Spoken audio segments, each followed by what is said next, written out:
When a criminal who has committed a criminal act receives a pardon, does that pardon completely wipe the slate clean, and is there no record of the criminal conduct?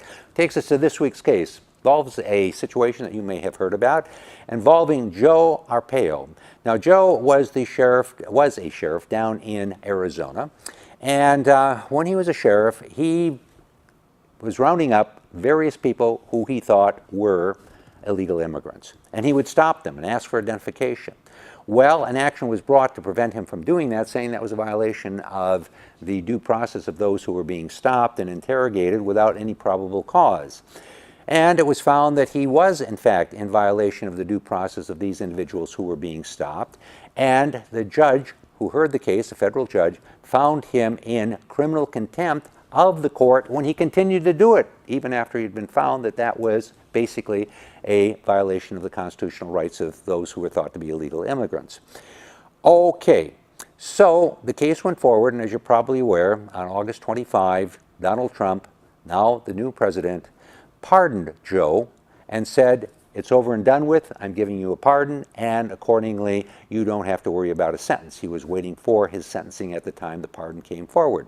Now, Joe's attorneys said, okay, we need to wipe the slate clean. We need to get rid of any indication that there ever was a criminal conviction, because when you have conviction of a criminal contempt, well, that's a criminal conviction.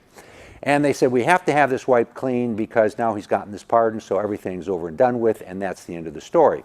On behalf of the prosecutors, it was argued, no, that's not the case. The facts are that he was found in criminal contempt. He does have, as a result, a criminal record. Now, granted, he has been, in this instance, forgiven as a result of the executive pardon, but the record still stands as it stands.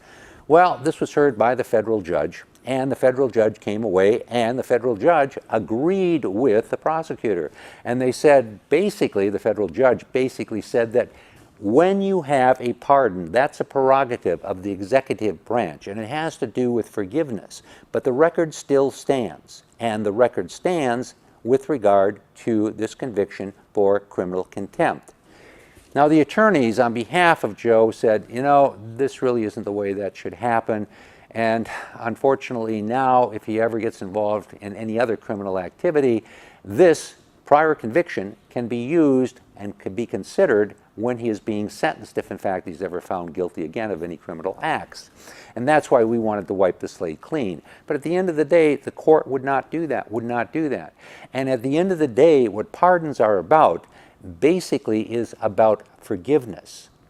The record still stands, and the truthfulness of the criminal conviction still is in the record. The man is forgiven, but he is not excused. Okay, we give you this case, as we give you cases every week, so you understand how the law works. I'm David Allen.